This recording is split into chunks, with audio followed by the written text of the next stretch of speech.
Welcome to our studio chats. Today we are talking about first year advice. We know there are a lot of new surface pattern designers in our community, and Fleur and I were recently talking about if we were to start all over again, some of these things we did, but the things that we would definitely do and what we would recommend for that very first year where you've learned how to make a repeat pattern, you've learned that this is a career possibility, and you're ready to start working towards that dream of building a thriving creative business. Yeah. Yeah, there's so many things on my list, but we're just kind of like going to pull out some of the ones that we feel like that we would have focused maybe more on or feel like that really worked from when we started as well. So should we dive in? Yeah. I think my first tip would be pick your niche. Spend some time looking around the world. What are you drawn to? What designs do you see in a gift shop or out in the world that excite you? And figure that out. You can always broaden, but if the narrower you can get and the more focused you can get from the very beginning will help give you direction. It's hard to know where you're going if you have no destination in mind.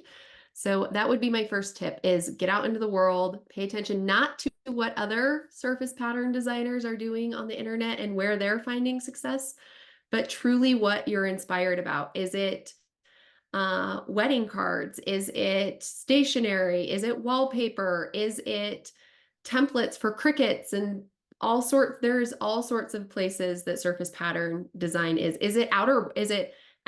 Is it outdoor gear? Is it children's wear? Really just start brainstorming of all the possibilities. Pay attention to where you're seeing patterns and designs that you love and where those are showing up. In what niche are you most excited about? Yeah, like are you excited to like see your design on your duvet cover, like or your throw pillows in your house? Like what excites you? I know this is kind of like this like feels like this impossible task and you feel like, oh, but if I niche down, then I'm missing out on other opportunities. You're not. When you get really clear, you can layer in other industries and stuff later. But when you get really clear on what you want to do first, just the first thing that you want to do, and you give that a really good go, you're giving your business the best go that it can have. I had 20 kind of years behind me when I decided to kind of like dive into Houghton Studio, and I was really clear on where I was going to go, and that really helped me. I think that was like my number one like thing. I was clear on the direction I was going to go, and it really catapulted me because I was clear, and everyone else was clear. Everybody knew what I was doing, and they weren't confused of what I was doing. They were clear of that. That's what I was doing, and Yeah. it helped me go like that. Um, Yeah. And I think from there, you have to make a lot of art. And when you know what your niche is, you can make art, you can practice your skill. You have to make so much art in that first year. you need to make However it. much art you think you need to make more than that. Create a Sorry, really good art practice, I'm sorry, guys. You have to do the work. Like you have to like a lot of it. do the work, and by doing the work right, you get better. And the first work you do might not be the work that you put in your portfolio, but you'll slowly get better, and you'll slowly start to like see your progress and to see what is actually going to sell, like just that practice and like putting things out there in the world and seeing what has a reaction with people. And when you do something really good, people will be like, they will love on it. Yes. I think though, when you tie those two together of doing the work and knowing your niche, if you are doing editorial work or illustration art practice and developing, or I don't know, drawing dump trucks, but really you want to be in wallpaper and home interior, like you might be practicing the wrong thing. Does that make sense? So, like, if you know your niche, you can align the practice and the work that you need to do so that it is helping you on your path. Yeah, I feel like sometimes we get sidetracked and we do these things, we draw these things that aren't actually in line with kind of like how we want to see, where we want to see our brand to go, or the things that we're actually passionate about. And you might take on some client work that it doesn't actually excite you. You end up dragging your feet on, you end up not loving it. And then you're like, why am I doing this? Why am I doing this? I don't love this. And so I really try to stay away from the things that I don't love and the things that I just love, love to draw and love to work on. And then I attract those clients as well. I start to attract it because Yeah, I'm leaning into it. 100%. Um, okay, the other tip I would say is color theory. I think a lot of people overlook this, and it Hmm. really, really affects your work and your sellability, like your commercial kind of sellability of the designs. It might be an amazing design, and then the colors let it down. So We see this happen more often than not. Wouldn't you agree with yeah, work for the briefs, work for art call? Beautiful, beautiful designs with the wrong colors. yeah, Whether that doesn't have enough contrast, whether it's just not a current on trend color for that industry. Spend time with color. That is so important. I would also say in that first year, if you find a color palette that you love and you know it works, you can have a signature color palette. It is a great way to make your portfolio cohesive. You don't need to play with the entire color wheel. You no, can find the 50 colors that work for you and use those over and over and over again in your designs. yeah, and for color, it's not just about finding kind of like a color palette that you like. It's also about the theory of color. Like, do some work about the theory of color. Know what's complementary and what colors actually work well. These like different these tools here that you can get from the art shop and stuff to help you figure all that out if you're not classically trained or like done an art degree or you've never really mixed color paints and all of that. Do the work because this is going to set you up for your whole career. This is like Yeah. learning what lawyers learn. Do you know what I mean? Like about the law of like all those law books and stuff. This is color theory and that kind of stuff and composition and all of that. It's a skill. And if you don't, Yeah. some people have it, and some people don't. So Well, and it is arguably the first thing people are reacting to, and oftentimes color is what sells a product. I mean, we've all seen designs out there that we're like, "What? This design?" But the color's right, right? And it's yeah, selling the product. yeah.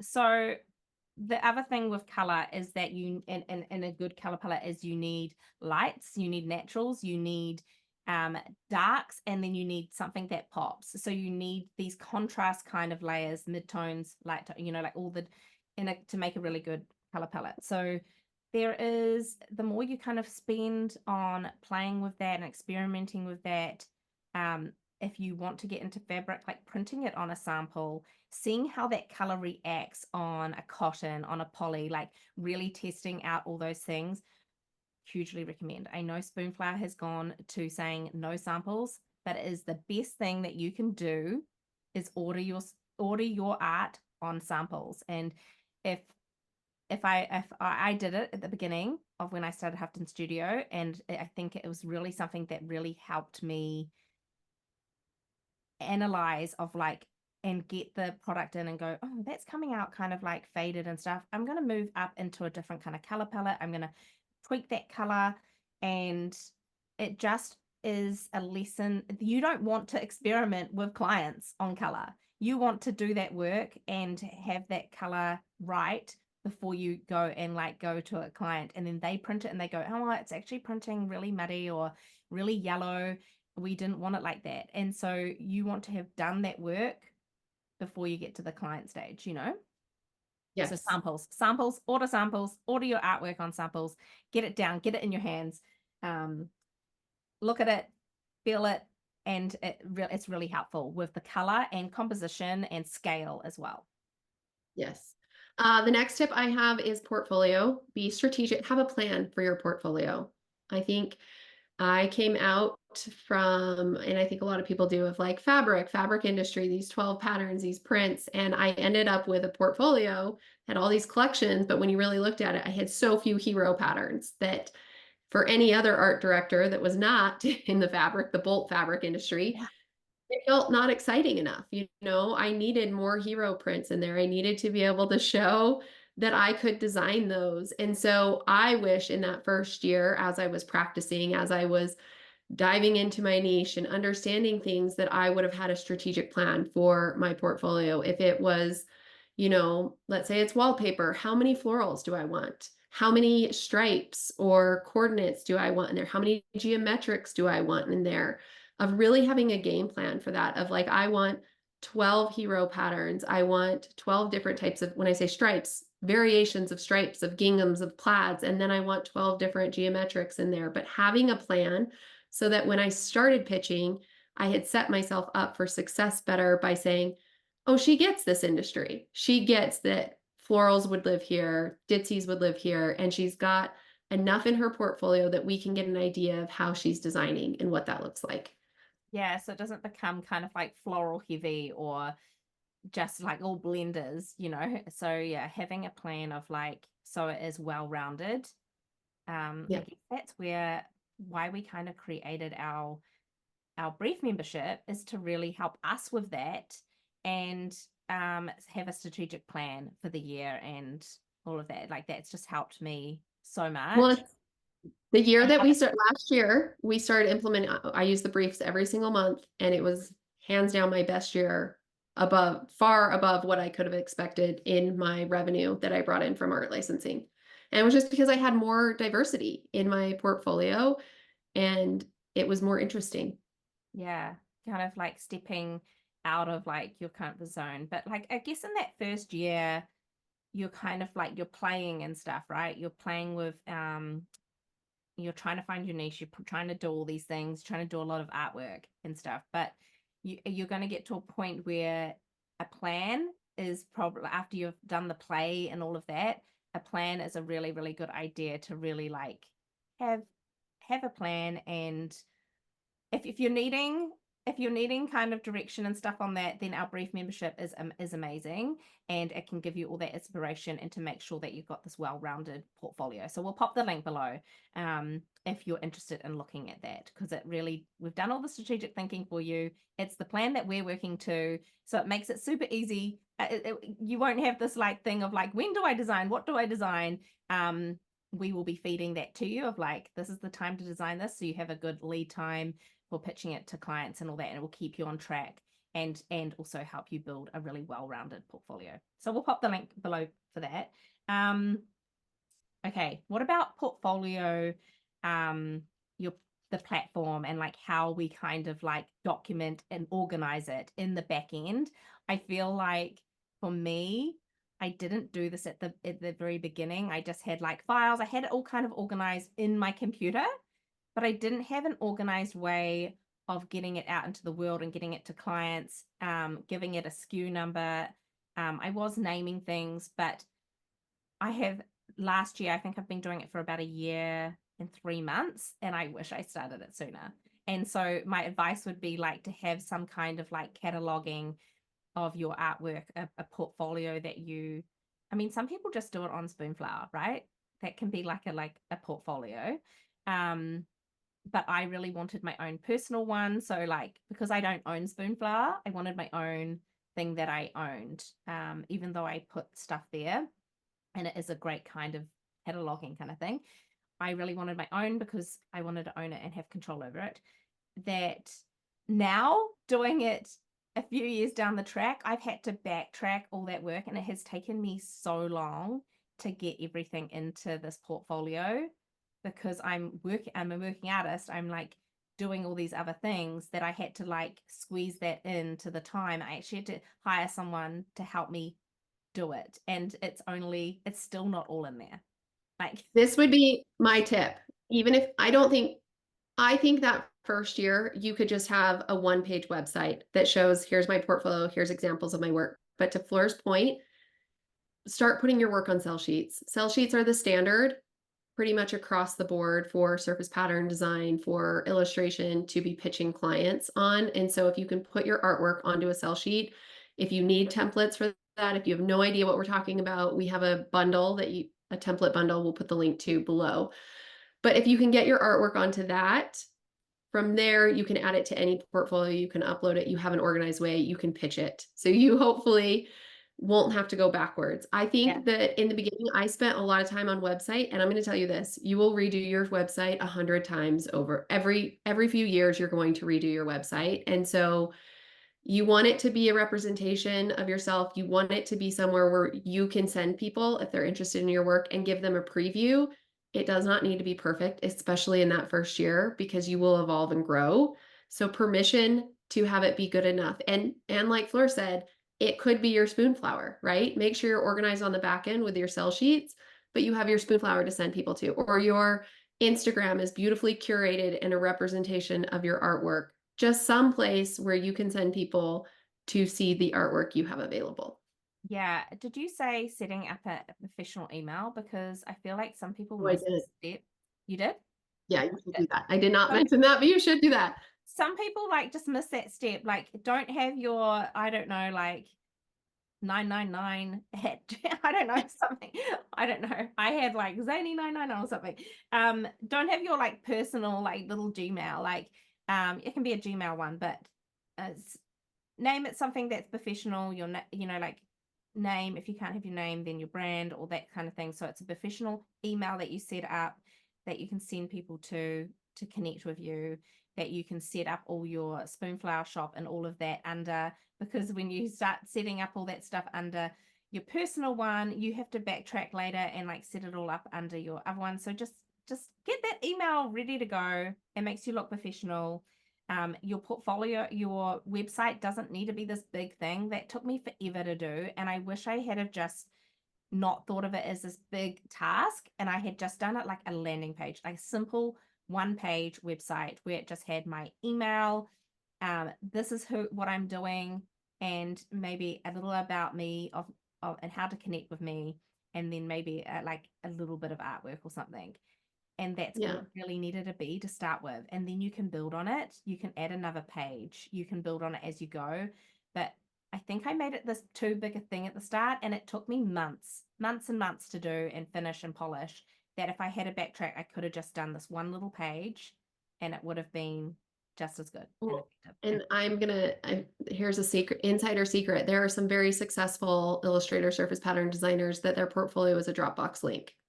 You Yeah, know, I mean, we don't have to overcomplicate this. People buy artwork, they don't buy us because of because of this website that we are great website builders. So permission to just do a one page. And I think to wrap this up, because truly Fleur and I could talk about this forever.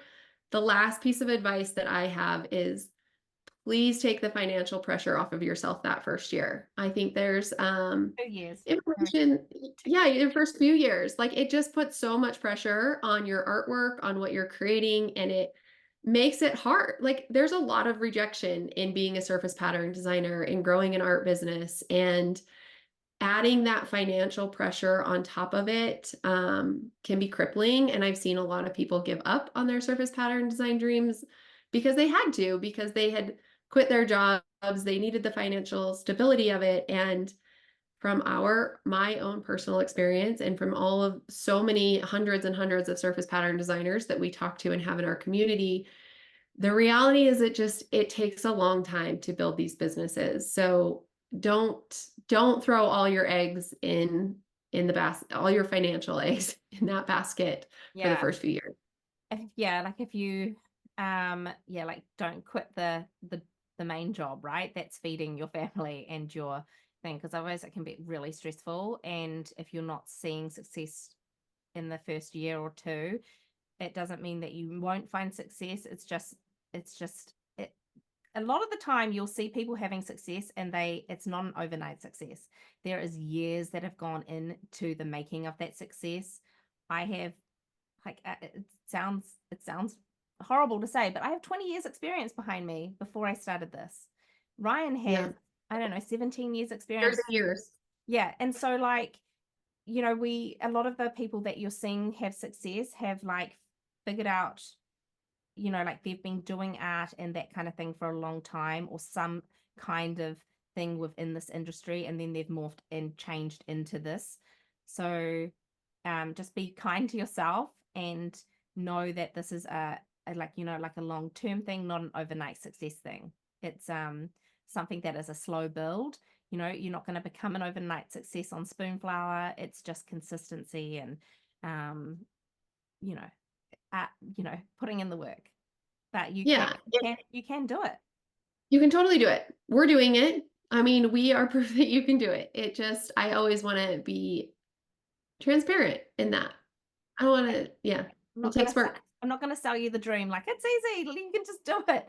You Yeah. just if you're determined and you're like focused and you're like where you're going and you do all those things like put the work in with color and your technique and um really figuring out who you're speaking to, your niche and all of those things and show up consistently, people are going to start to take notice. Yeah. Yeah, it's not a race. There is no finish line. You know, you've got to, there's there is no race to getting the next client. We are continually making new, doing all the things that we did that first year, we still do every single day in our business. Yeah.